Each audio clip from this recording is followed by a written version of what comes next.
Hi friends, എല്ലാവർക്കും xylem B S സിയുടെ weekly current affair സെക്ഷനിലോട്ട് സ്വാഗതം. അപ്പോൾ നമുക്ക് ഈ ആഴ്ചയിലെ പ്രധാന ആനുകാലിക വിഷയങ്ങൾ ഏതൊക്കെയാണെന്ന് നമുക്ക് നോക്കാം.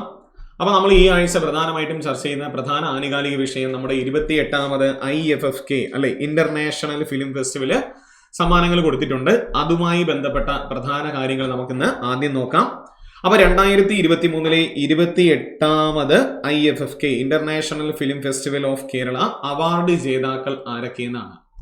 നമ്മൾ കഴിഞ്ഞ ക്ലാസ്സിൽ അത് ചർച്ച ചെയ്തായിരുന്നു. 28ാമത് IFFK international film festival of കേരളയ്ക്ക് വേദിയായത് കേരളത്തിലെ തിരുവനന്തപുരം ജില്ലയാണ് വേദിയായത്. ഇനി അതിൽ പ്രധാനമായിട്ടും നൽകിയിരിക്കുന്ന അവാർഡുകൾ നമുക്കൊന്ന് നോക്കാം. മികച്ച ചിത്രത്തിനുള്ള സുവർണ ചകോരം ലഭിച്ച ചിത്രം ഏത് എന്നാണ്. അപ്പോൾ മികച്ച ചിത്രത്തിനുള്ള സുവർണ ചകോരം ലഭിച്ച ചിത്രം എവിൾ ഡസ് നോട്ട് എക്സിസ്റ്റ് എന്ന് പറയുന്ന ഒരു ജാപ്പനീസ് സിനിമയ്ക്കാണ് മികച്ച ചലച്ചിത്രത്തിനുള്ള സുവർണ ചകോരം ലഭിച്ചത്. ഈ സിനിമ ആര് സംവിധാനം ചെയ്തു എന്ന് ചോദിച്ചു കഴിഞ്ഞാൽ റിയൂസുകെ ഹമാഗുച്ചി എന്ന് പറയുന്ന സംവിധായകൻ സംവിധാനം ചെയ്ത എവിൾ ഡസ് നോട്ട് എക്സിസ്റ്റ് എന്ന് പറയുന്ന സിനിമയ്ക്കാണ് 2023 28ാമത് IFFK മികച്ച ചലച്ചിത്രത്തിനുള്ള സുവർണ ചകോരം ലഭിച്ച ചിത്രം. ഇനി മികച്ച സംവിധായകന് നൽകുന്ന രജത ചകോരം ലഭിച്ച വ്യക്തി ആര് എന്നാണ്. അപ്പോ മികച്ച സംവിധായകനുള്ള രജത ചകോരം ലഭിച്ച വ്യക്തി ഷോക്കിർ ഖോലിക്കോവ് ആണ്. ഷോക്കിർ ഖോലിക്കോവ് ഉസ്ബെക്കിസ്ഥാൻ സംവിധായകനാണ്. ഷോക്കിർ അദ്ദേഹത്തിന്റെ ഏത് സിനിമയ്ക്കുള്ള സംവിധാനത്തിനാണ് അദ്ദേഹത്തിന് മികച്ച സംവിധായകനുള്ള രജത ചകോരം ലഭിച്ചു എന്ന് ചോദിച്ചാൽ സൺഡേ എന്ന് പറയുന്ന സിനിമയ്ക്കുള്ളതായിരുന്നു. അപ്പൊ സൺഡേ എന്ന് പറയുന്ന സിനിമ സംവിധാനം ചെയ്ത ഷോക്കിർ ഖോലിക്കോവിനാണ് 2023 28ാമത് IFFKയില് രജത ചകോരം ലഭിച്ച സംവിധായകൻ. അദ്ദേഹത്തിന്റെ സൺഡേ എന്ന് പറയുന്ന സിനിമ തന്നെയാണ് മികച്ച ഏഷ്യൻ ചിത്രത്തിനുള്ള നെറ്റ്പാക്ക് അവാർഡ് നേടുന്നത്. അപ്പൊ 28ാമത് Kerala international film festival of കേരളയിൽ മികച്ച ഏഷ്യൻ ചിത്രത്തിനുള്ള നെറ്റ്പാക്ക് അവാർഡ് നേടിയ ചിത്രം ചോദിച്ചു കഴിഞ്ഞാൽ ഏത് തന്നെയാണ്? സൺഡേ ആണ്. ഇനി അടുത്ത് കിട്ടിയ ഒരു പുരസ്കാരം മികച്ച മലയാള ചലച്ചിത്രത്തിനുള്ള നെറ്റ്പാക്ക് അവാർഡ് നേടിയ ചിത്രം ഏതെന്നാണ്. മികച്ച മലയാള ചലച്ചിത്രത്തിനുള്ള നെറ്റ്പാക്ക് അവാർഡ് നേടിയ ചിത്രത്തിന്റെ പേര് ആട്ടമാണ്. നമ്മളോട് ഇനി വരുംകാല എക്സാമിനെല്ലാം നമ്മളോട് ചോദിക്കാം, ആട്ടം എന്ന സിനിമ സംവിധാനം ചെയ്ത വ്യക്തി ആരാണ്? ആനന്ദ് ഏകർഷിയാണ്. ആട്ടം എന്ന് പറയുന്ന സിനിമ സംവിധാനം ചെയ്ത വ്യക്തി ആരെന്ന് ചോദിച്ചു കഴിഞ്ഞാൽ ആരാണ്? ആനന്ദ് ഏകർഷിയാണ്. ഇനി മലയാളത്തിന് കിട്ടിയ മറ്റൊരു പുരസ്കാരമാണ് മികച്ച നവാഗത സംവിധായകനുള്ള രജത ചകോരം ലഭിച്ചത്. മികച്ച നവാഗത സംവിധായകനുള്ള രജത ചകോരം ലഭിച്ചത് ഫാസിൽ റസാഖിനാണ്. അദ്ദേഹം സംവിധാനം ചെയ്ത തടവ് എന്ന് പറയുന്ന സിനിമയിലെ സംവിധായകത്തിനാണ് ഫാസിൽ റസാഖിന് മികച്ച നവാഗത സംവിധായകനുള്ള രജത ചകോരം ലഭിക്കുന്നു. ഇതേ സിനിമയ്ക്ക് തന്നെയാണ് ഓഡിയൻസ് പോൾ അവാർഡ് നേടിയ ചിത്രം. 28ാമത് സംസ്ഥാന ചലച്ചിത്ര IFFK international film festival of കേരളയില് ഓഡിയൻസ് പോൾ അവാർഡ് നേടിയ ചിത്രം ചോദിച്ചു കഴിഞ്ഞാൽ ഏതാണ്? തടവാണ്. ആര് സംവിധാനം ചെയ്തു? ഫാസിൽ റസാഖ് സംവിധാനം ചെയ്ത സിനിമയാണ്. ഇനി മറ്റൊരു പുരസ്കാരം നോക്കിക്കോളൂ. മികച്ച അന്താരാഷ്ട്ര ചലച്ചിത്രത്തിനുള്ള ഫിപ്രസി അവാർഡ് നേടിയ ചിത്രം. മികച്ച അന്താരാഷ്ട്ര ചലച്ചിത്രത്തിനുള്ള ഫിപ്രസി അവാർഡ് നേടിയ ചിത്രം ഏതെന്ന് ചോദിച്ചു കഴിഞ്ഞാൽ പ്രിസൺ ഇൻ ദി ആൻസസി എന്നാണ്. പ്രിസൺ ഇൻ ദി ആൻസസി എന്ന് പറയുന്ന ചിത്രത്തിനാണ് മികച്ച അന്താരാഷ്ട്ര ചലച്ചിത്രത്തിനുള്ള ഫിപ്രസി അവാർഡ് നേടുന്നു. ആര് സംവിധാനം ചെയ്തു എന്ന് ചോദിച്ചു കഴിഞ്ഞാൽ ഫിലിപ്പ് കാർമോണ എന്ന് പറയുന്ന വ്യക്തി സംവിധാനം ചെയ്ത സിനിമയ്ക്കാണ് മികച്ച അന്താരാഷ്ട്ര ചലച്ചിത്രത്തിനുള്ള ഫിപ്രസി പുരസ്കാരം നേടുന്നു. ഇനി മികച്ച മലയാള നവാഗത സംവിധാനത്തിനുള്ള ഫിപ്രസി അവാർഡ് നേടിയ വ്യക്തി. ക്വസ്റ്റ്യൻ കേൾക്കുക. മികച്ച മലയാള നവാഗത സംവിധാനത്തിനുള്ള ഫിപ്രസി അവാർഡ് നേടിയ വ്യക്തി ചോദിക്കുകയാണെങ്കിൽ ശ്രുതി ശരണ്യമാണ്. ശ്രുതി ശരണ്യത്തിന്റെ ഏത് സിനിമയിലെ സംവിധാനത്തിനാണ് അവാർഡ് ലഭിച്ചു എന്ന് ചോദിച്ചാൽ B32 മുതൽ 44 വരെ എന്ന് പറയുന്ന സിനിമയുടെ സംവിധാനത്തിനാണ്. അപ്പൊ നമ്മളോട് ഇനി ചോദിക്കാം, B32 മുതൽ 44 വരെ എന്ന സിനിമ സംവിധാനം ചെയ്ത വ്യക്തി ആരെന്ന് ചോദിച്ചു കഴിഞ്ഞാൽ ശ്രുതി ശരണ്യമാണ്. ഇനി അതിൽ കിട്ടിയ മറ്റൊരു പുരസ്കാരം ഇന്ത്യയിൽ നിന്നുമുള്ള മികച്ച നവാഗത സംവിധായകനുള്ള FFSK മോഹൻ അവാർഡ് നേടിയ ചിത്രം ഏതെന്നാണ്? ക്വസ്റ്റ്യൻ ഒരിക്കൽ കൂടി വായിക്കാം. ഇന്ത്യയിൽ നിന്നുമുള്ള മികച്ച നവാഗത സംവിധായകനുള്ള FFSK മോഹൻ അവാർഡ് നേടിയ ചിത്രം ഏതാണ്? ഖേർവാൾ ആണ്. ഖേർവാൾ എന്ന് പറയുന്നത് ഒരു ബംഗാളി വെസ്റ്റ് ബംഗാൾ ചിത്രമാണ്. ഖേർവാൾ ഇത് ആരാണ് സംവിധാനം ചെയ്തു എന്ന് ചോദിച്ചാൽ ഉത്തം കാമതി എന്ന് പറയുന്ന വ്യക്തി സംവിധാനം ചെയ്ത സിനിമയാണ് ഖേർവാൾ. അപ്പൊ ഖേർവാൾ ആര് സംവിധാനം ചെയ്തു? ഉത്തം കാമതിയാണ്. ഖേർവാൾ വെസ്റ്റ് ബംഗാൾ ഒരു ബംഗാളി ചിത്രമാണ് ഖേർവാൾ. ഇനി മറ്റൊരു പുരസ്കാരം ജൂറി സമ്മാനം നേടിയതാണ്. 28ാമത് IFKയിൽ ജൂറി സമ്മാനം നേടിയ ഏത് ചിത്രത്തിന് എന്ന് ചോദിച്ചാൽ ഡോഡോ എൽ സൈലൻസിയോ എന്ന് പറയുന്ന ചിത്രത്തിനാണ്. ജൂറി സമ്മാനം നേടിയത് ഡോഡോ എൽ സൈലൻസിയോ എന്ന് പറയുന്ന സ്പാനിഷ് ചിത്രത്തിനാണ് ജൂറി സമ്മാനം. ഇത് ആര് സംവിധാനം ചെയ്തു എന്ന് ചോദിച്ചാൽ ഡീഗോ ഡെൽ റിയോ ആണ്. ഇത് സംവിധാനം ചെയ്ത വ്യക്തി ആരാണ്? ഡീഗോ ഡെൽ റിയോ എന്ന് പറയുന്ന വ്യക്തിയാണ് ഇത് സംവിധാനം ചെയ്തിരിക്കുന്നത്. ഇനി സമഗ്ര സംഭാവനയ്ക്കുള്ള ലൈഫ് ടൈം അച്ചീവ്മെന്റ് പുരസ്കാരം ലഭിച്ച വ്യക്തി. സമഗ്ര സംഭാവനയ്ക്ക് 28ാമത് IFKയിൽ സമഗ്ര സംഭാവനയ്ക്കുള്ള ലൈഫ് ടൈം അച്ചീവ്മെന്റ് പുരസ്കാരം ലഭിച്ച വ്യക്തിയാണ് ക്രിസ്റ്റോഫ് സനൂസി. ക്രിസ്റ്റോഫ് സനൂസി ഒരു പോളണ്ട് സംവിധായകനാണ് ക്രിസ്റ്റോഫ് സനൂസി എന്ന് പറയുന്നത്. അപ്പോൾ സമഗ്ര സംഭാവനയ്ക്കുള്ള ലൈഫ് ടൈം അച്ചീവ്മെന്റ് പുരസ്കാരം ലഭിച്ച വ്യക്തി ആരാണ്? ക്രിസ്റ്റോഫ് സനൂസിയാണ്. നമുക്ക് അടുത്ത ക്വസ്റ്റ്യനിലോട്ട് നോക്കാം. 2023 ഡിസംബറിൽ 45 കോടി രൂപയ്ക്ക് വിറ്റഴിക്കപ്പെട്ട രാജാ രവിവർമ്മയുടെ ചിത്രങ്ങൾ ഏതൊക്കെയാണ്? ഈ 3 ചിത്രങ്ങളും കൂടി ചേർത്താണ് 45 കോടി രൂപയ്ക്ക് എന്ത് ചെയ്തു? വിറ്റഴിക്കപ്പെട്ടു. ആരുടേതാണ്? രാജാ രവിവർമ്മയുടെ ചിത്രങ്ങളാണ്. അപ്പൊ രാജാ രവിവർമ്മയുടെ പ്രധാന ചിത്രങ്ങളിൽ ഒന്ന് കൃഷ്ണനും രുക്മിണിയും പോയി, രാമനും സീതയും ലക്ഷ്മണനും സരയൂ നദി കടക്കുന്നു എന്ന് പറയുന്ന ചിത്രം വിറ്റഴിച്ചു. മറ്റൊരു ചിത്രമാണ് ദത്തത്രേയ എന്ന് പറയുന്നത്. ഈ 3 ചിത്രങ്ങളും എത്രയാണ്?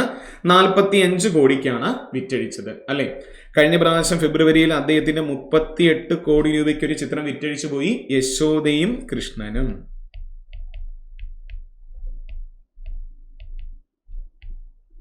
ഏതാണ് ചിത്രം എന്ന് ചോദിച്ചാൽ ഏത് ചിത്രത്തിനാണ് പോയത്? യശോദയും കൃഷ്ണനും എന്ന് പറയുന്ന ചിത്രത്തിന് 2023 ഫെബ്രുവരിയിൽ എത്ര കോടിയാണ്? 38 കോടി രൂപയ്ക്കാണ് വിറ്റഴിക്കപ്പെട്ടത്. അപ്പൊ നമ്മളോട് ചോദിക്കാം, കൃഷ്ണനും രുക്മിണിയും എന്ന ചിത്രം വരച്ചതാരാണ്? അത് രാജാ രവിവർമ്മ. അപ്പൊ രാമനും സീതയും ലക്ഷ്മണനും സരയൂ നദി കടക്കുന്നു എന്ന ചിത്രം രാജാ രവിവർമ്മ. മറ്റൊരു പ്രധാന ചിത്രമാണ് ദത്തത്രേയ.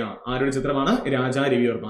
ഈ 3 ചിത്രവും എത്ര കോടിക്കാണ്? 45 കോടി രൂപയ്ക്കാണ് വിറ്റഴിക്കപ്പെട്ടത്. 3 ചിത്രങ്ങളും കൂടിയാണ് 45 കോടി രൂപയ്ക്ക് വിറ്റഴിച്ചു. ഇനി ഒരു പദ്ധതിയുമായി ബന്ധപ്പെട്ട് ഒരു കാര്യമാണ്. ശ്രീനാരായണ ഗുരു ഓപ്പൺ യൂണിവേഴ്സിറ്റി ജയിൽ അന്തേവാസികൾക്കായി നടത്തുന്ന സൗജന്യ തുടർ വിദ്യാഭ്യാസ പദ്ധതിയായ സമന്വയ പദ്ധതിക്ക് തുടക്കം കുറിച്ച ജയിൽ ഏത് എന്നാണ്?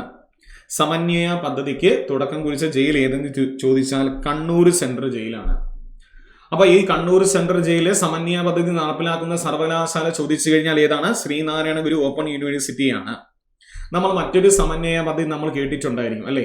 പകുതി വഴിയിൽ വിദ്യാഭ്യാസം ഉപേക്ഷിച്ച ട്രാൻസ്ജെൻഡേഴ്സിന് വേണ്ടി കേരള സർക്കാർ നടപ്പിലാക്കുന്ന വിദ്യാഭ്യാസ പദ്ധതി, വീണ്ടും അവർക്ക് പഠിക്കുവാനായിട്ടുള്ള അവസരങ്ങൾ ഒരുക്കി നൽകുന്ന പദ്ധതിയും ഏത് തന്നെയാണ്? സമന്വയ പദ്ധതി തന്നെയാണ്. രണ്ടും വിദ്യാഭ്യാസ പദ്ധതിയാണ്. ഈ സമന്വയ പദ്ധതി കണ്ണൂരിൽ സെൻട്രൽ ജയിലിലാണ്. അത് ആരുടെ കീഴിലാണ്? ശ്രീനാരായണ ഗുരു ഓപ്പൺ യൂണിവേഴ്സിറ്റി ജയിൽ. അതില് അന്തേവാസികൾക്കായി നടത്തുന്ന ഒരു സൗജന്യ തുടർ വിദ്യാഭ്യാസ പദ്ധതിയാണ്. ഇത് ഉദ്ഘാടനം ചെയ്ത വ്യക്തിയാണ് കടന്നപ്പള്ളി രാമകൃഷ്ണനാണ്. ഇത് ഉദ്ഘാടനം ചെയ്തത് കടന്നപ്പള്ളി രാമകൃഷ്ണനാണ്. ഇനി അടുത്തൊരു ക്വസ്റ്റ്യൻ, ജലത്തിന്റെ ആവശ്യം വിതരണവും തമ്മിലുള്ള വ്യത്യാസം കണ്ടെത്തുവാനും വിശകലനം ചെയ്യുവാനും പഞ്ചായത്തുകളെ സഹായിക്കുന്ന ജല ബഡ്ജറ്റ് തയ്യാറാക്കുന്ന രാജ്യത്തെ ആദ്യ നിയമസഭാ മണ്ഡലം ഏതെന്നാണ്? ക്വസ്റ്റ്യൻ ഒരിക്കൽ കൂടി വായിക്കാം. ജലത്തിന്റെ ആവശ്യവും വിതരണവും തമ്മിലുള്ള വ്യത്യാസം കണ്ടെത്താനും വിശകലനം ചെയ്യുവാനും പഞ്ചായത്തുകളെ സഹായിക്കുന്ന ജല ബഡ്ജറ്റ് തയ്യാറാക്കുന്ന രാജ്യത്തെ ആദ്യ നിയമസഭാ മണ്ഡലം ചോദിച്ചു കഴിഞ്ഞാൽ അത് ധർമ്മടമാണ്. ഏതാണ്? രാജ്യത്തെ തന്നെ ആദ്യത്തെ നിയമസഭാ മണ്ഡലമാണ്. ജല ബഡ്ജറ്റ് കൊണ്ടുവരുന്ന രാജ്യത്തെ ആദ്യത്തെ നിയമസഭാ മണ്ഡലം ഏതാണ്? അത് ധർമ്മടമാണ്. ഇനി ഒരു പുരസ്കാരം ലഭിച്ച വ്യക്തിയാണ്. ചെന്നൈ ആസ്ഥാനമായ പ്രൈം പോയിന്റ് ഫൗണ്ടേഷനും ഈ മാഗസീൻ പ്രസൻസും നടത്തിയ നടത്തിയ സർവേയുടെ അടിസ്ഥാനത്തിൽ പാർലമെന്റിലെ മികച്ച പ്രകടനത്തിന് നൽകുന്ന സൻസദ് രത്ന പുരസ്കാരം ലഭിച്ച മലയാളി ആരെന്നാണ്? ക്വസ്റ്റ്യൻ ഒരിക്കൽ കൂടി പറയാം. ചെന്നൈ ആസ്ഥാനമായ പ്രൈം പോയിന്റ് ഫൗണ്ടേഷനും ഈ മാഗസീൻ ബ്രിസൻസും നടത്തിയ സർവേയുടെ അടിസ്ഥാനത്തിൽ പാർലമെന്റിലെ മികച്ച പ്രകടനത്തിന് നൽകുന്ന സൻസദ് രത്ന പുരസ്കാരം നേടിയ മലയാളിയാണ് NK പ്രേമചന്ദ്രൻ. ആരാണ്? NK പ്രേമചന്ദ്രനാണ്. അദ്ദേഹത്തിനാണ് ഈ പുരസ്കാരം ലഭിച്ചിരിക്കുന്നത്. NK പ്രേമചന്ദ്രനാണ്. ഇത് നൽകിയിരിക്കുകയാണ്. ഇത് തമിഴ്നാട് ഗവർണറായ ആര് നൽകി? ബൻവാരിലാൽ പുരോഹിത് നൽകി. അല്ലെ, തമിഴ്നാട് നിലവിലെ ഗവർണർ ആരാണ്? ബൻവാരിലാൽ പുരോഹിതാണ് ഈ സമ്മാനം അദ്ദേഹത്തിന് സമർപ്പിച്ചത്. ഇനി മറ്റൊരു പദ്ധതി തുടക്കം കുറിച്ചിരിക്കുകയാണ്. നമ്മുടെ പ്രിയ കവയിത്രിയായ സുഗതകുമാരിയുടെ നവതി ആഘോഷങ്ങളുടെ മുന്നോടിയായി സുഗതവനം പദ്ധതിക്ക് തുടക്കം കുറിച്ച രാജ്ഭവൻ ഏതെന്നാണ്? ക്വസ്റ്റ്യൻ ഒരിക്കൽ കൂടി വായിക്കാം. സുഗതകുമാരിയുടെ നവതി ആഘോഷങ്ങളുടെ മുന്നോടിയായി സുഗതവനം പദ്ധതിക്ക് തുടക്കം കുറിച്ച രാജ്ഭവൻ ഏതെന്ന് ചോദിച്ചു കഴിഞ്ഞാൽ കൊൽക്കത്ത രാജ്ഭവനാണ്. ഏതാണ്? കൊൽക്കത്ത രാജ്ഭവനാണ്. കൊൽക്കത്ത ഗവർണറാണ് ഇത് ഉദ്ഘാടനം ചെയ്തത്. കൊൽക്കത്തയിലെ നിലവിലെ ഗവർണർ അവിടെ ഒരു മലയാളിയാണ്, CV ആനന്ദ് ബോസ് ആണ്. CV ആനന്ദ് ബോസ് ആണ് ഇത് ഉദ്ഘാടനം ചെയ്തു. ക്വസ്റ്റ്യൻ ഒരിക്കൽ കൂടി വായിക്കാം. സുഗതകുമാരിയുടെ നവതി ആഘോഷങ്ങളുടെ മുന്നോടിയായി സുഗതവനം പദ്ധതിക്ക് തുടക്കം കുറിച്ച രാജ്ഭവൻ ഏതെന്ന് ചോദിച്ചാൽ ഏതാണ്? കൊൽക്കത്ത രാജ്ഭവനാണ്. ഇനി അടുത്ത ക്വസ്റ്റ്യൻ നോക്കിക്കോളൂ. മൃഗസംരക്ഷണ വകുപ്പിന് കീഴിലെ മൃഗാശുപത്രികളിലെ ക്രമക്കേടുകൾ കണ്ടെത്തുന്നതിനായി മൃഗസംരക്ഷണ വകുപ്പിന് കീഴിലെ മൃഗാശുപത്രികളിലെ ക്രമക്കേടുകൾ കണ്ടെത്തുന്നതിനായി സംസ്ഥാനത്ത് വിജിലൻസിന്റെ നേതൃത്വത്തിൽ നടത്തിയ മിന്നൽ പരിശോധന ഏതെന്നാണ്? എന്താണ് മിന്നൽ പരിശോധന? ഓപ്പറേഷൻ വെറ്റ് സ്കാൻ എന്നാണ്. ഓപ്പറേഷൻ വെറ്റ് സ്കാൻ എന്നാണ്. അപ്പോൾ ഓപ്പറേഷൻ വെറ്റ് സ്കാൻ എന്തെന്ന് ചോദിച്ചാൽ മൃഗസംരക്ഷണ വകുപ്പിന് കീഴിലെ മൃഗാശുപത്രികളിലെ ക്രമക്കേടുകൾ കണ്ടെത്തുന്നതിനായി സംസ്ഥാനത്ത് വിജിലൻസിന്റെ നേതൃത്വത്തിൽ നടത്തിയ മിന്നൽ പരിശോധനയാണ് ഓപ്പറേഷൻ വെറ്റ് സ്കാൻ. ഇനി മറ്റൊരു വേദിയാണ് 2024 നടക്കുന്ന നമ്മുടെ 36ാമത് കേരള സയൻസ് കോൺഗ്രസിന്റെ വേദി എവിടെയെന്നാണ്? 2024 നടക്കുന്ന 36ാമത് കേരള സയൻസ് കോൺഗ്രസിന്റെ വേദി എവിടെയാണ്? കാസർഗോഡ് ജില്ലയിലാണ്. 2024 ഫെബ്രുവരി മാസം 8-ാം തീയതി മുതൽ 11-ാം തീയതി വരെയാണ് ഈ ശാസ്ത്ര സയൻസ് കോൺഗ്രസിന്റെ വേദി ഇവിടെ നടത്തും. നമ്മൾ കാസർഗോഡ് നടക്കുന്നത് എന്നൊക്കെയാണെന്ന് ചോദിച്ചാൽ ഫെബ്രുവരി മാസം 8 മുതൽ 11 വരെയാണ്. എന്താണ് ഈ 36ാമത് കേരള സയൻസ് കോൺഗ്രസിന്റെ തീം എന്ന് ചോദിച്ചാൽ കേരള സമ്പദ് വ്യവസ്ഥയുടെ പരിവർത്തനം ഏകാരോഗ്യ കാഴ്ചപ്പാടിലേ എന്നാണ് വിഷയം. അപ്പൊ എന്താണെന്ന് ചോദിച്ചാൽ കേരള സമ്പദ് വ്യവസ്ഥയുടെ പരിവർത്തനം ഏകാരോഗ്യ കാഴ്ചപ്പാടിലൂടെ, അല്ലെ, transforming Kerala economy through on health approach എന്നാണ് 36ാമത് കേരള ശാസ്ത്ര കോൺഗ്രസിന്റെ നമ്മൾ എന്താണ് മുഖ്യ വിഷയമായിട്ട് വരുന്നത്. അപ്പൊ ഈ 35ാമത് കേരള ശാസ്ത്ര കോൺഗ്രസിന് വേദിയായത് ഏത് ജില്ലയിലെന്ന് ചോദിച്ചു കഴിഞ്ഞാൽ ഇടുക്കി ജില്ലയിലാണ്. എവിടെയാണ്? ഇടുക്കി ജില്ലയിലാണ് ഇത് വേദിയായത്. 35ാമത് കേരള ശാസ്ത്ര കോൺഗ്രസിന് വേദിയായ ജില്ല ചോദിച്ചു കഴിഞ്ഞാൽ ഏതാണ്? ഇടുക്കി ജില്ലയിലാണ്. ഇനി വീണ്ടും മറ്റൊരു വേദിയാണ് കേരള ബ്ലോക്ക് ചെയിൻ അക്കാദമി സംഘടിപ്പിക്കുന്ന ബ്ലോക്ക് ചെയിൻ ഉച്ചകോടിയായ block hash live. Blockchain ഉച്ചകോടിയായ ബ്ലോക്ക് ഹാഷ് ലൈവ് വേദിയാവുന്ന കേരളത്തിലെ നഗരം ചോദിച്ചു കഴിഞ്ഞാൽ ഏതാണ്? തിരുവനന്തപുരം ജില്ലയിലാണ്. കേരളത്തിലെ ആദ്യ ഡിജിറ്റൽ യൂണിവേഴ്സിറ്റിയുടെ കീഴിലാണ് ഈ ബ്ലോക്ക് ഹാഷ് ലൈവ് വേദിയാവുന്നത്. അത് ഏത് ജില്ലയിലെന്ന് ചോദിച്ചു കഴിഞ്ഞാലും ഏത് ജില്ലയാണ്? തിരുവനന്തപുരം ജില്ലയിലെ ടെക്നോ പാർക്കിലാണ് ഇതിന് വേദിയാവുന്നത്. അപ്പോൾ ക്വസ്റ്റ്യൻ ഒരിക്കൽ കൂടി പറയാം. കേരള ബ്ലോക്ക് ചെയിൻ അക്കാദമി സംഘടിപ്പിക്കുന്ന ബ്ലോക്ക് ചെയിൻ ഉച്ചകോടിയായ ബ്ലോക്ക് ഹാഷ് ലൈവ് വേദിയാവുന്ന കേരളത്തിലെ നഗരം ഏതെന്ന് ചോദിച്ചു കഴിഞ്ഞാൽ ഏതാണ്? തിരുവനന്തപുരം ജില്ല. തിരുവനന്തപുരം ജില്ലയിൽ എവിടെ നടക്കുമെന്ന് ചോദിച്ചു കഴിഞ്ഞാൽ ടെക്നോ പാർക്കിലാണ് വേദിയാവുന്നത്. ഇനി വീണ്ടും മറ്റൊരു വേദിയാണ് global partnership on artificial intelligence 2023 വേദിയായത്. 2023 വേദിയായത് എവിടെയെന്ന് ചോദിച്ചാൽ എവിടെയാണ്? ന്യൂഡൽഹിയിലാണ് വേദിയായിരിക്കുന്നത്. അപ്പോൾ ക്വസ്റ്റ്യൻ ഒരിക്കൽ കൂടി പറയാം. Global partnership on artificial intelligence അല്ലെങ്കിൽ GPA വേദി എവിടെയെന്ന് ചോദിച്ചു കഴിഞ്ഞാൽ എവിടെയാണ്? ന്യൂഡൽഹിയാണ് വേദിയായത്. ഇനി ഒരു പദ്ധതിയാണ് ഇന്ത്യയിലെ സർക്കാർ സ്കൂൾ വിദ്യാർത്ഥികളെ AI കുറിച്ച് അറിവ് നൽകുവാൻ കേന്ദ്ര സർക്കാർ ആരംഭിക്കുന്ന പദ്ധതി എന്നാണ്. അപ്പോൾ ഇന്ത്യയിലെ സർക്കാർ സ്കൂൾ വിദ്യാർത്ഥികളെ AI കുറിച്ച് അറിവ് നൽകുവാൻ കേന്ദ്ര സർക്കാർ ആരംഭിക്കുന്ന പദ്ധതിയാണ് യുവ എ എന്ന് പറയുന്നത്? യുവ AI എന്ന് പറയുന്നത് എന്താണ്? യുവ AI എന്ന് ചോദിച്ചാൽ യൂത്ത് ഫോർ ഉന്നതി ആൻഡ് വികാസ് വിത്ത് AI എന്നാണ്. യുവ AI എന്ന് ചോദിച്ചു കഴിഞ്ഞാൽ എന്താണ്? യൂത്ത് ഫോർ ഉന്നതി ആൻഡ് വികാസ് വിത്ത് AI എന്നാണ്. അപ്പോൾ ഇത് നല്ലൊരു ക്വസ്റ്റ്യൻ ആണ്, ഒന്ന് ഓർത്തിരിക്കുക. ഇന്ത്യയിലെ സർക്കാർ സ്കൂൾ വിദ്യാർത്ഥികളെ AI കുറിച്ച് അറിവ് നൽകുവാൻ, ആർട്ടിഫിഷ്യൽ ഇന്റലിജൻസിനെ കുറിച്ച് അവർക്ക് അറിവ് നൽകുവാൻ കേന്ദ്ര സർക്കാർ ആരംഭിക്കുന്ന പദ്ധതിയാണ് യുവ AI എന്ന് പറയുന്നത്. എന്താണ് യുവ AI ഫുൾ ഫോം? ആണ് യൂത്ത് ഫോർ ഉന്നതി ആൻഡ് വികാസ് വിത്ത് AI എന്നാണ്. ഓക്കെ, ഇനി മറ്റൊരു വേദിയാണ് ഗ്ലോബൽ ഇൻക്ലൂസീവ് ഫിനാൻസ് സമ്മിറ്റ് 2023 വേദി ചോദിച്ചു കഴിഞ്ഞാലും അതും എവിടെയാണ് വേദിയായിട്ട് വരുന്നത്? ന്യൂഡൽഹിയിലാണ് വേദിയായിട്ട് വരുന്നത്. ഓക്കെ ആണല്ലോ. അപ്പോൾ മറ്റൊരു വേദി ഗ്ലോബൽ ഇൻക്ലൂസീവ് ഫിനാൻസ് സമ്മിറ്റ് 2023 വേദി ചോദിച്ചു കഴിഞ്ഞാൽ എവിടെയാണ്? ന്യൂഡൽഹിയാണ് വേദിയായിട്ട് വരുന്നത്. എവിടെയാണ്? ന്യൂഡൽഹിയാണ് വേദിയാവുന്നത്. ഇനി ഒരു സൈനിക അഭ്യാസമാണ് ഇന്ത്യ വിയറ്റ്നാം സംയുക്ത സൈനിക അഭ്യാസം അല്ലെങ്കിൽ വിൻബാക്സ് 2023 വേദി എവിടെയെന്ന് ചോദിച്ചാൽ വിയറ്റ്നാമിലെ ഹനോയി ആണ്.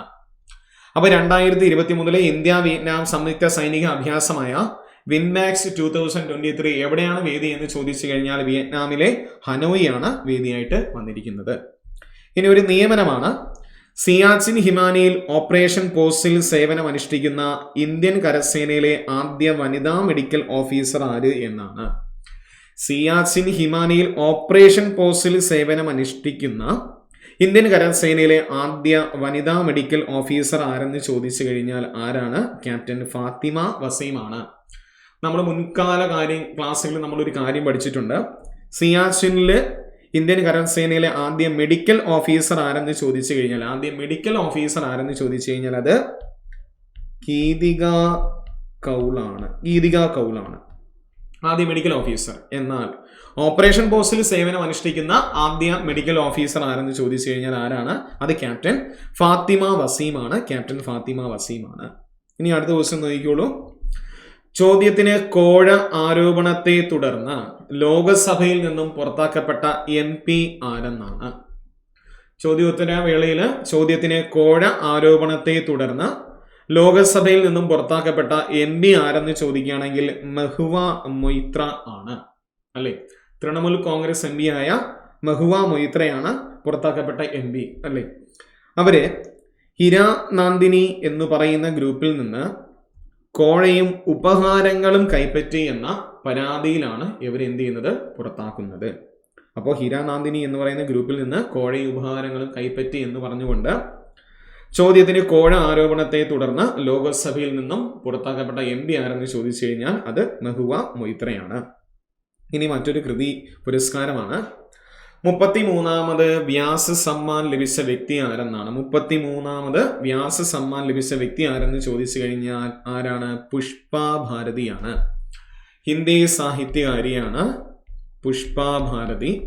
പുഷ്പ ഭാരതിയുടെ ഏത് കൃതിക്കാണ് കൊടുത്തു എന്ന് ചോദിച്ചു കഴിഞ്ഞാൽ യാദിൻ എന്ന് പറയുന്ന അവരുടെ ഓർമ്മക്കുറിപ്പിനാണ് 33ാമത് വ്യാസ സമ്മാൻ ലഭിക്കുന്നത്.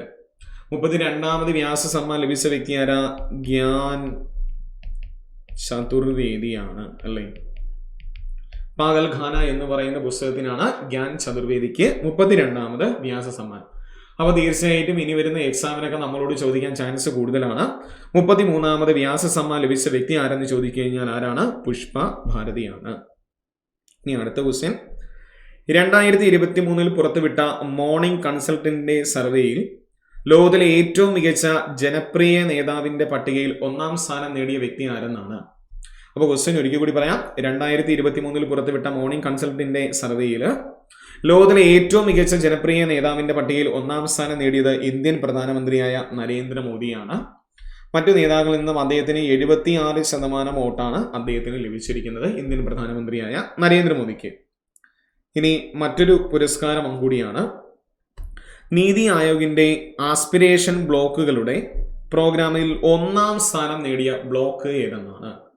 അപ്പൊ നീതി ആയോഗിന്റെ റിപ്പോർട്ടിൽ ആസ്പിരേഷൻ ബ്ലോക്കുകളുടെ പ്രോഗ്രാമിൽ 1ാം സ്ഥാനം നേടിയ ബ്ലോക്ക് ഏതെന്ന് ചോദിക്കുകയാണെങ്കിൽ തിരിയാനിയാണ്. തിരിയാനി തെലുങ്കാന സംസ്ഥാനത്തിലെ ഒരു ബ്ലോക്കാണ് തിരിയാനി ബ്ലോക്ക് എന്ന് പറയുന്നത്.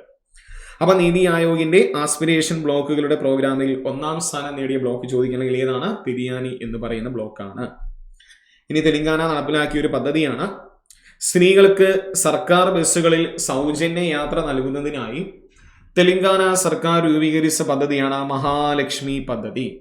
അപ്പൊ സ്ത്രീകൾക്ക് സർക്കാർ ഓഫീസുകളിൽ സൗജന്യ യാത്ര നൽകുന്നതിനായി തെലങ്കാന സർക്കാർ രൂപീകരിച്ച പദ്ധതി ഏതെന്ന് ചോദിച്ചാൽ ഏതാണ്? മഹാലക്ഷ്മി പദ്ധതിയാണ്. ഇനി ഈ ആഴ്ചയിൽ നമുക്ക് 3 സംസ്ഥാനങ്ങളിൽ നിയമിതമായിട്ടുള്ള 3 മുഖ്യമന്ത്രിമാർ ആരൊക്കെയെന്ന് നോക്കാം. ഒന്ന്, ഛത്തീസ്ഗഡിന്റെ മുഖ്യമന്ത്രിയായി ചുമതലയേറ്റ വ്യക്തി ചോദിച്ചു കഴിഞ്ഞാൽ വിഷ്ണു ദേവ് സായി ആണ്. അപ്പൊ വിഷ്ണു ദേവ് സായി ഏത് സംസ്ഥാനത്തിന്റെ മുഖ്യമന്ത്രി ആയിട്ടാണ് ചുമതലയേറ്റു എന്ന് പറയുകയാണെങ്കിൽ ഏതാണ്? ഛത്തീസ്ഗഡ് ആണ്. പിന്നെ മറ്റൊന്ന്, മധ്യപ്രദേശിന്റെ മുഖ്യമന്ത്രിയായിട്ട് മോഹൻ യാദവ് ആണ് ചുമതലയേറ്റത്. മധ്യപ്രദേശിന്റെ നിലവിലെ മുഖ്യമന്ത്രി ആരെന്ന് ചോദിച്ചു കഴിഞ്ഞാൽ മോഹൻ യാദവ് ആണ്. രാജസ്ഥാനിലെ നിലവിലെ മുഖ്യമന്ത്രി ആരെന്ന് ചോദിക്കുകയാണെങ്കിൽ ഭജൻലാൽ ശർമ്മയാണ് രാജസ്ഥാനിലെ മുഖ്യമന്ത്രി. മുഖ്യമന്ത്രിമാരെ നന്നായിട്ട് ഒന്ന് ഓർത്തിരിക്കുക. അപ്പൊ ഛത്തീസ്ഗഡ് മുഖ്യമന്ത്രിയായി ചുമതലയേറ്റ വ്യക്തി ആരാണ്? വിഷ്ണു ദേവ് സായി. മധ്യപ്രദേശ് മുഖ്യമന്ത്രി മോഹൻ യാദവ് ആണ്. രാജസ്ഥാൻ മുഖ്യമന്ത്രി ഭജൻലാൽ ശർമ്മയാണ്. രാജസ്ഥാൻ മുഖ്യമന്ത്രി ഭജൻലാൽ ശർമ്മ. ഇനി കൊല്ലത്തെ 2023 ഇന്ദിരാഗാന്ധി അന്താരാഷ്ട്ര സമാധാന പുരസ്കാരം ലഭിച്ച വ്യക്തികൾ ആരൊക്കെയെന്നാണ്. അപ്പൊ 2023 ഇന്ദിരാഗാന്ധി അന്താരാഷ്ട്ര സമാധാന പുരസ്കാരം ലഭിച്ച 2 വ്യക്തികൾക്കാണ്. ഒന്ന് ഡാനിയൽ ബാരൻബോയും മറ്റൊന്ന് അലി അബു അവ്വാദ് എന്ന് പറയുന്ന വ്യക്തിയാണ്. ഇതിൽ ഡാനിയൽ ബാരൻബോയും എന്ന് പറയുന്ന വ്യക്തി അദ്ദേഹം പിയാനിസ്റ്റ് ആണ്, പിയാനോ വായിക്കുന്ന ഒരു സംഗീതജ്ഞനാണ്. അലി അബു അവ്വാദ് ചോദിക്കുകയാണെങ്കിൽ അദ്ദേഹം ഒരു സാമൂഹ്യ പ്രവർത്തകനാണ് അലി അബു അവ്വാദ്. ഇവർ രണ്ടുപേരും ഇസ്രായേൽ പാലസ്തീൻ പ്രശ്നങ്ങൾക്ക് അയവ് വരുത്തുന്നതിന് കൂടുതൽ എന്ത് ചെയ്തു? നേതൃത്വം നൽകുകയാണ്. അപ്പോൾ അതിനാണ് അവർക്ക് 2023 ഇന്ദിരാഗാന്ധി അന്താരാഷ്ട്ര സമാധാന പുരസ്കാരം നൽകിയിരിക്കുന്നത്. ഇനിതാ നോക്കിക്കോളൂ മറ്റൊരു വാർത്ത. 2023 ഡിസംബർ 13 ഇന്ത്യൻ പാർലമെന്റ് ഭീകരാക്രമണത്തിന്റെ എത്രാമത് വാർഷികമാണ് നമ്മൾ ആചരിച്ചു എന്ന് ചോദിച്ചാൽ 22ാമത് വാർഷികമാണ്. അപ്പോൾ 2023 ഡിസംബർ 13 ഇന്ത്യൻ പാർലമെന്റ് ഭീകരാക്രമണത്തിലെ എത്രാമത് വാർഷികമാണ് നമ്മൾ ആചരിച്ചു എന്ന് ചോദിച്ചാൽ 22ാമത് വാർഷികമാണ്. ആ സമയം നടക്കുന്ന സമയത്ത് നമുക്ക് ഒന്നുകൂടി അവിടെ ആക്രമണങ്ങൾ ഉണ്ടായി എന്നുള്ളതും കൂടിയാണ്. അപ്പോൾ 2001 ഡിസംബർ മാസം 13-ാം തീയതിയായിരുന്നു നമ്മുടെ ആദ്യ ഭീകരാക്രമണം അവിടെ പാർലമെന്റിൽ സംഭവിച്ചത്. ഓക്കെ ആണല്ലോ. അപ്പൊ 2001 ഡിസംബർ മാസം 13-ാം തീയതിയാണ് ആദ്യമായിട്ട് പാർലമെന്റിൽ ഭീകരാക്രമണം സംഭവിക്കുന്നത്. അപ്പൊ ഏത് വർഷം നടന്നു എന്ന് ചോദിച്ചാൽ 2001 ഡിസംബർ മാസം 13-ാം തീയതി. അതിന്റെ എത്രാമത് വാർഷികമാണ് നമ്മൾ 23-ൽ ആചരിച്ചു എന്ന് ചോദിച്ചു കഴിഞ്ഞാൽ ഭീകരാക്രമണത്തിനെ തുടർന്നുള്ളത് 22ാമതാണ്. ഇനി അടുത്തൊരു റാങ്കിങ്ങുമായി ബന്ധപ്പെട്ടതാണ്. മെർസർ പുറത്തിറക്കിയ quality of living cities ranking 2023 1ാം സ്ഥാനം നേടിയ നഗരം ഏതെന്നാണ്. ക്വസ്റ്റ്യൻ ഒരിക്കൽ കൂടി വായിക്കാം. മെർസർ പുറത്തിറക്കിയ ക്വാളിറ്റി ഓഫ് ലിവിംഗ് സിറ്റീസ് റാങ്കിങ്ങിൽ 1ാം സ്ഥാനം നേടിയ നഗരം ഏതെന്ന് ചോദിക്കുകയാണെങ്കിൽ വിയറ്റ്നയാണ് 1ാം സ്ഥാനം നേടുന്നത്. വിയറ്റ്ന ഓസ്ട്രിയയുടെ ക്യാപിറ്റലാണ്. ഓസ്ട്രിയയുടെ ക്യാപിറ്റലാണ് വിയറ്റ്ന. ഓസ്ട്രിയയുടെ ക്യാപിറ്റലാണ് ഏത്? വിയറ്റ്നയ്ക്കാണ് 1ാം സ്ഥാനം നേടുന്നത്. ഇനി പ്രധാനപ്പെട്ട ഒരു ക്വസ്റ്റ്യൻ ആണ് നമ്മൾ ഈ ആഴ്ചയിൽ ചർച്ച ചെയ്യപ്പെടുന്നത്. ജമ്മു കാശ്മീരിന്റെ പ്രത്യേക പദവി റദ്ദാക്കിയത് സുപ്രീം കോടതി അംഗീകരിച്ചത് എന്നാണ് അല്ലെ. ജമ്മു കാശ്മീരിന്റെ പ്രത്യേക പദവി ആർട്ടിക്കിൾ 370 റദ്ദാക്കിയത് സുപ്രീം കോടതി അംഗീകരിച്ചത് 11/12/2023 ഡിസംബർ മാസം 11-ാം തീയതിയാണ്. ഡേറ്റ് സഹിതം ഒന്ന് ഓർക്കുക. ഡിസംബർ മാസം 11-ാം തീയതിയാണ് ജമ്മു കാശ്മീരിന്റെ പ്രത്യേക പദവി റദ്ദാക്കി സുപ്രീം കോടതി അംഗീകരിച്ചത്. 2019 ജമ്മു കാശ്മീർ എന്ന 2 കേന്ദ്രഭരണ പ്രദേശങ്ങൾ എന്ത് ചെയ്യുന്നു? നിലവിൽ വരുന്നു. അപ്പൊ ആർട്ടിക്കിൾ 370 എടുത്ത് കളഞ്ഞായിരുന്നു. ഇത് ശരിവെച്ചുകൊണ്ട് സുപ്രീം കോടതി എന്നാണ് അംഗീകരിച്ചു എന്ന് ചോദിച്ചാൽ 11/12/2023 ഇനി മറ്റൊരു ക്വസ്റ്റ്യൻ. 2025 മുതൽ വിമാനയാത്രികർക്ക് ഗ്രീൻ ടാക്സ് ഏർപ്പെടുത്തുവാൻ തീരുമാനിച്ച രാജ്യം ഏതെന്നാണ്. 2005 മുതൽ വിമാനയാത്രികർക്ക് ഗ്രീൻ ടാക്സ് ഏർപ്പെടുത്തുവാൻ തീരുമാനിച്ച രാജ്യം ഏതെന്ന് ചോദിച്ചാൽ ഡെൻമാർക്കാണ് ഏർപ്പെടുത്തിയിരിക്കുന്നത്. സ്കാൻഡിനേവിയൻ രാജ്യങ്ങളിൽ ഏറ്റവും ചെറിയ രാജ്യം കൂടിയാണ് ഡെൻമാർക്ക്. ആ ഡെൻമാർക്കാണ് 2025 മുതൽ വിമാനയാത്രികർക്ക് ഗ്രീൻ ടാക്സ് ഏർപ്പെടുത്തുന്നത്. ഇനി ഒരു റിയാക്ടറുമായി ബന്ധപ്പെട്ടൊരു ക്വസ്റ്റ്യൻ ആണ്. ലോകത്തിലെ ആദ്യത്തെ 4ാം തലമുറ ന്യൂക്ലിയർ റിയാക്ടർ പ്രവർത്തനം ആരംഭിച്ച രാജ്യം ഏതെന്നാണ്?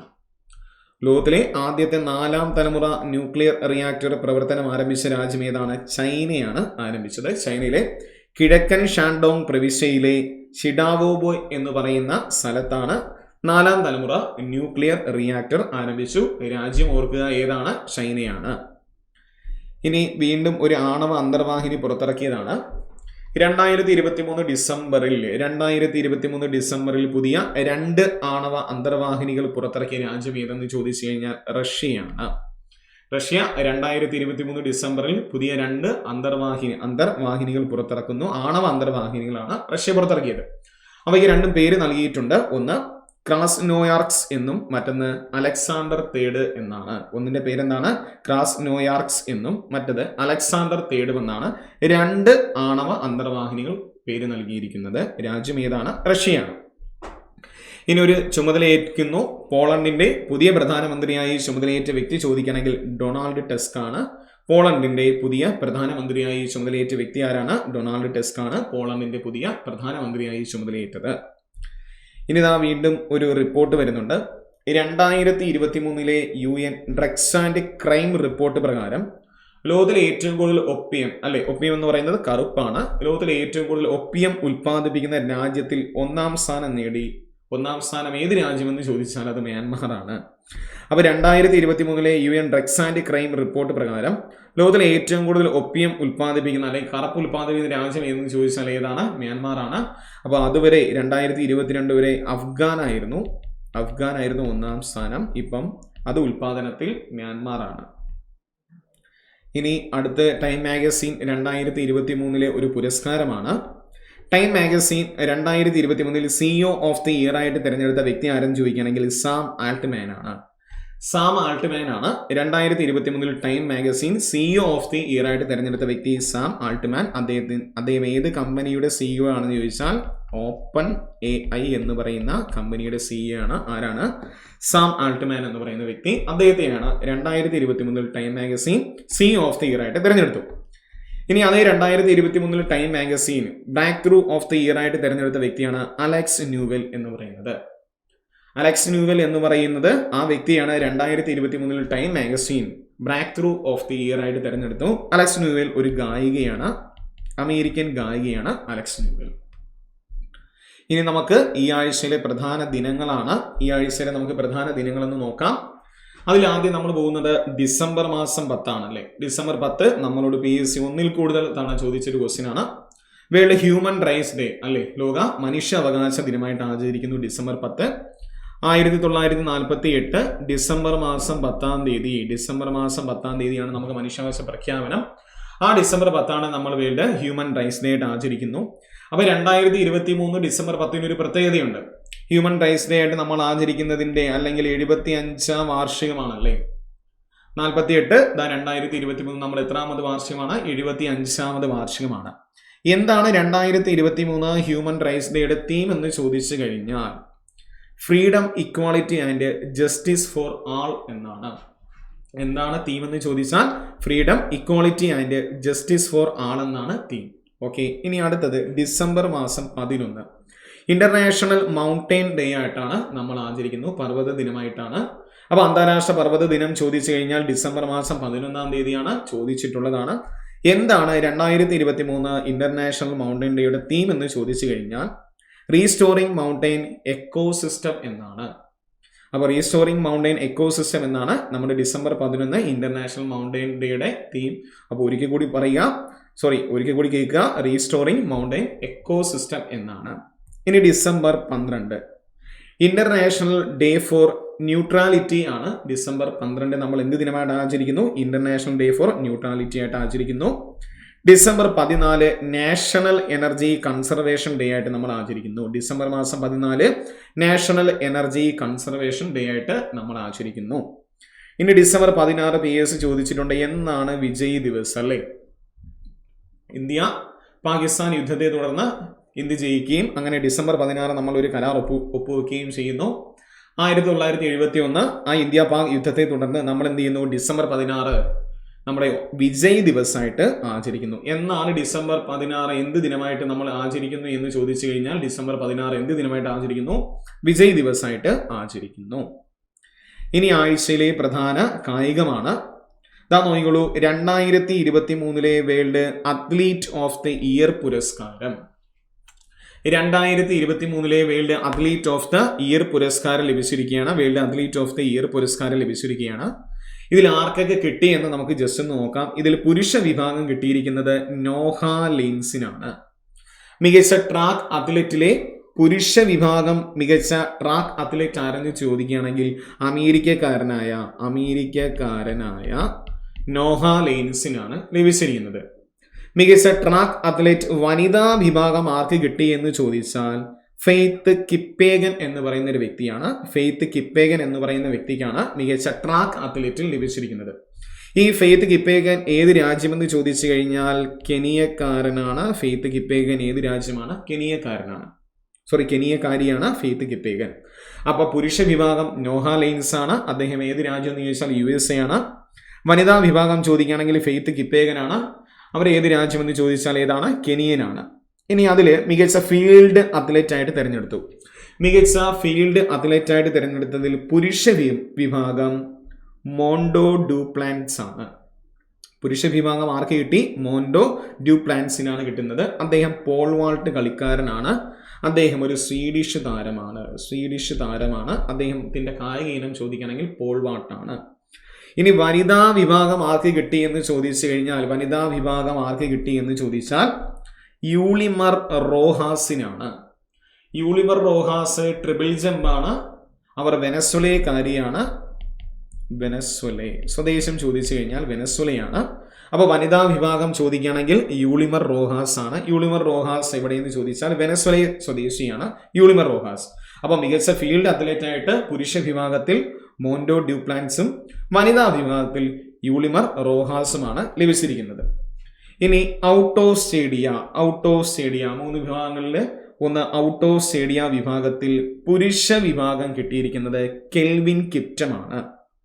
പുരുഷ വിഭാഗത്തിൽ ആർക്ക് കിട്ടിയെന്ന് ചോദിച്ചാൽ കെൽവിൻ കിപ്റ്റമാണ്. അദ്ദേഹം കെനിയൻ സ്വദേശിയാണ് കെൽവിൻ കിപ്റ്റൻ. വനിതാ വിഭാഗത്തിൽ ഔട്ട് ഓഫ് സ്റ്റേഡിയ കിട്ടിയിരിക്കുന്നത് ഡിഗിസ്റ്റ് അസബ എന്ന് പറയുന്ന വനിതയ്ക്കാണ്. ഡിഗിസ്റ്റ് അസബ ഏത് രാജ്യമെന്ന് ചോദിച്ചാൽ എത്യോപ്യൻ സ്വദേശിയാണ്. രണ്ടുപേരും ഔട്ട് ഓഫ് സ്റ്റേഡിയ, ഒന്ന് പുരുഷ വിഭാഗത്തിൽ കെൽവിൻ കിപ്റ്റം, വനിതാ വിഭാഗത്തിൽ ഡിഗിസ്റ്റ് അസബയാണ്. രണ്ടുപേരും മാരത്തോൺ ആണ്. അവരുടെ ഇവന്റ് മാരത്തോൺ ആണ്.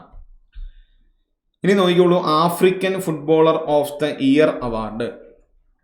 African football of the year award 2023 ലഭിച്ച 2 വ്യക്തികൾ. അതിൽ മികച്ച പുരുഷ താരം ചോദിച്ചു കഴിഞ്ഞാൽ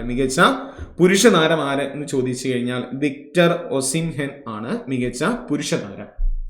വിക്ടർ ഒസിംഹൻ ഏത് രാജ്യക്കാരൻ എന്ന് ചോദിച്ചു കഴിഞ്ഞാൽ നൈജീരിയൻ സ്വദേശിയാണ് വിക്ടർ ഒസിംഹൻ. മികച്ച വനിതാ താരമായിട്ട് African footballer of the year 2023 മികച്ച വനിതാ താരം ആരെന്ന് ചോദിച്ചാൽ അസിസാറ്റ് ഒഷോലയാണ്. അസിസാറ്റ് ഒഷോല ഏത് രാജ്യമെന്ന് ചോദിച്ചാൽ നൈജീരിയയാണ്. അപ്പൊ രണ്ടുപേരും നൈജീരിയൻ സ്വദേശിയാണ്. അസിസാറ്റ് ഒഷോലയുടെ 6ാമതാണ് African footballer of the year ആയിട്ട് തിരഞ്ഞെടുക്കുന്നത്. അപ്പോൾ African football of the year award 2023 മികച്ച പുരുഷ താരം ആരെന്ന് ചോദിക്കുകയാണെങ്കിൽ വിക്ടർ ഒസിംഹനും, മികച്ച വനിതാ താരം ആരെന്ന് ചോദിക്കുകയാണെങ്കിൽ അസിസാറ്റ് ഒഷോലയാണ്. രണ്ടുപേരും സ്വദേശം ഇവിടെ തന്നെയാണ്, നൈജീരിയയാണ്. ഇതിൽ അസിസാറ്റ് ഒഷോലയ്ക്ക് 6ാം തവണയാണ് ഈ പുരസ്കാരം ലഭിക്കുന്നത്. ശേഷം 2023 ITF അല്ലെ international tennis federation world cup ചാമ്പ്യൻസിനെ തിരഞ്ഞെടുത്തിരിക്കുകയാണ്. അപ്പോൾ 2023 ITF ഇന്റർനാഷണൽ ടെന്നീസ് ഫെഡറേഷന്റെ വേൾഡ് ചാമ്പ്യൻസ് ആയിട്ട് ഇതിൽ പുരുഷ സിംഗിൾസിലെ മികച്ച താരമായിട്ട് നവാക് ജോക്കോവിച്ചിനെയാണ്. പുരുഷ സിംഗിൾസിലെ മികച്ച താരമായിട്ട് ആരെ തിരഞ്ഞെടുക്കുന്നു? നവാക് ജോക്കോവിച്ചിനെ തിരഞ്ഞെടുക്കുന്നു. അദ്ദേഹത്തിന് ഈ കഴിഞ്ഞ 2023 പ്രധാനപ്പെട്ട 4 ഗ്രാൻഡ് സ്ലാമിൽ വിംബിൾട്ടൺ ഒഴിച്ച് എല്ലാം കിട്ടിയൊരു വ്യക്തിയാണ് നവാക് ജോക്കോവിച്ച്. അദ്ദേഹം സെർബിയക്കാരനാണ്.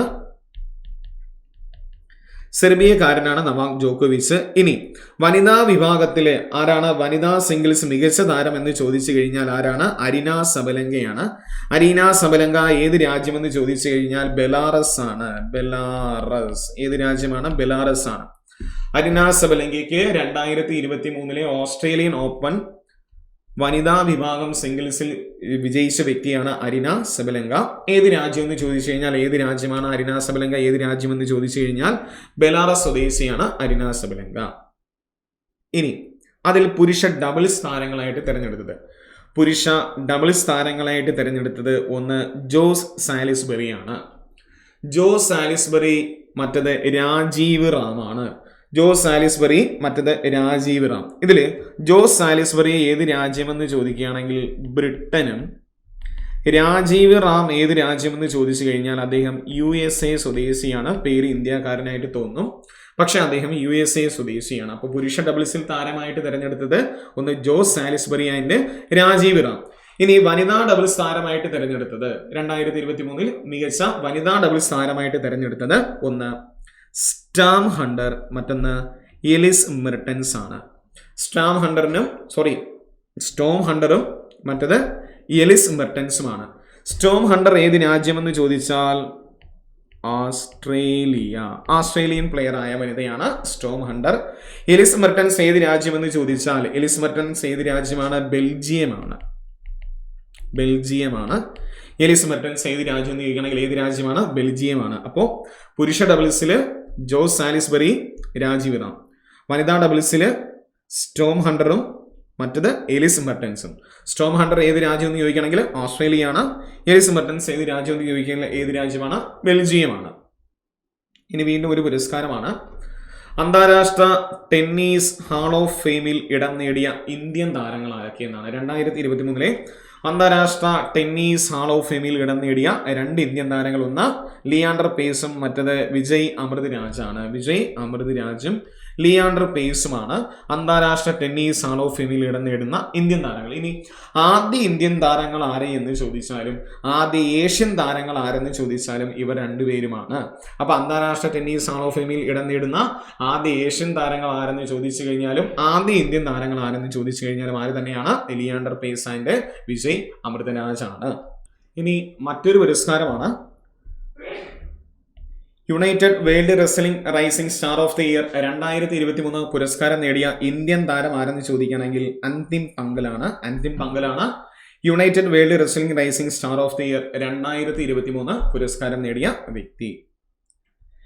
ഇനി 2024 ദക്ഷിണാഫ്രിക്കയിൽ വെച്ച് നടക്കുന്ന ICC അണ്ടർ-19 ക്രിക്കറ്റ് പുരുഷ ലോകകപ്പിൽ ഇന്ത്യൻ ക്യാപ്റ്റനായി തിരഞ്ഞെടുത്ത വ്യക്തി ആരെന്നാണ്. ക്വസ്റ്റ്യൻ ഒരിക്കൽ കൂടി പറയാം. 2024 ICC അണ്ടർ-19 ക്രിക്കറ്റ് പുരുഷ ലോകകപ്പിൽ ഇന്ത്യൻ ക്യാപ്റ്റനായി തിരഞ്ഞെടുത്ത വ്യക്തി ആരാണ്? ഉദയ് സഹാറനാണ് അണ്ടർ-19 ക്രിക്കറ്റ് ക്യാപ്റ്റനായിട്ട് തിരഞ്ഞെടുത്ത വ്യക്തി.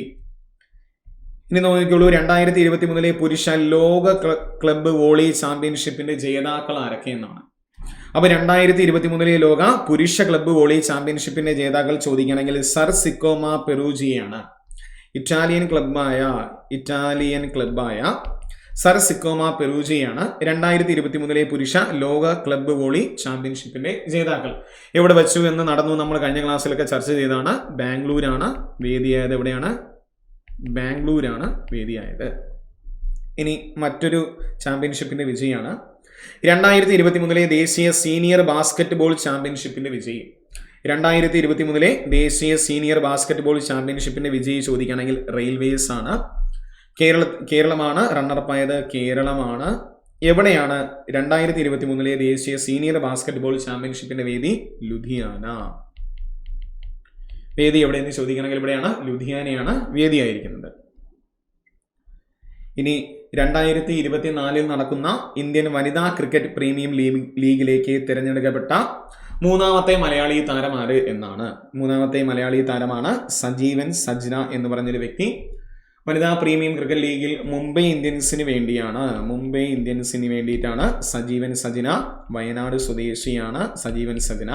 അപ്പൊ 2024 ഇന്ത്യൻ വനിതാ ക്രിക്കറ്റ് പ്രീമിയം ലീഗിലേക്ക് തിരഞ്ഞെടുക്കപ്പെട്ട മൂന്നാമത്തെ മലയാളി താരം ആരെന്ന് ചോദിക്കുകയാണെങ്കിൽ സജീവൻ സജ്നയാണ്. സജീവൻ സഞ്ജന ഏത് ടീമിലാണ് തിരഞ്ഞെടുക്കപ്പെടുന്നത് ചോദിച്ചാൽ മുംബൈ ഇന്ത്യൻസിലാണ് തിരഞ്ഞെടുക്കപ്പെടുന്നത്. അപ്പോൾ ഇതുവരെ പറഞ്ഞ കാര്യങ്ങളെല്ലാം ഓക്കെ എന്ന് പ്രതീക്ഷിക്കുന്നു. നമുക്കപ്പോൾ മറ്റൊരു വീഡിയോയിൽ വീണ്ടും കാണാം. എല്ലാവർക്കും ഓൾ ദ ബെസ്റ്റ്.